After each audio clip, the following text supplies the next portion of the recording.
Sekarang waktunya tangkap Reza Gladys dan bebaskan Nikita Mirzani. Harus segera. Sudah jelas-jelas tidak ada pasal yang memenuhi untuk menjerat Nikita Mirzani. Tidak ada pasal. Apa yang dicemarkan? Produk apa yang dicemarkan? Siapa yang dicemarkan? Tidak ada lagi. Ya. Produk Reza Gladys jelas-jelas tidak punya BPOM.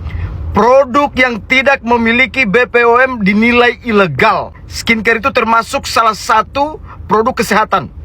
Karena itu melanggar Undang-Undang Kesehatan pasal 106 dan pasal 197 dengan ancaman hukuman 15 tahun penjara, denda 1,5 miliar. Tunggu apa lagi polisinya?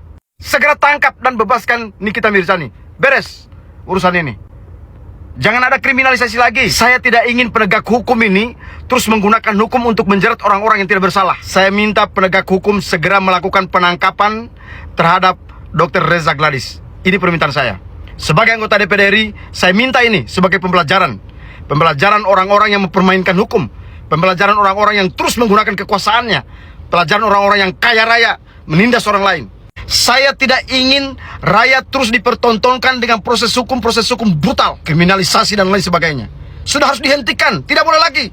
Seluruh rakyat Indonesia harus prototi di proses hukum ini. Proses hukum brutal, proses hukum abal-abal.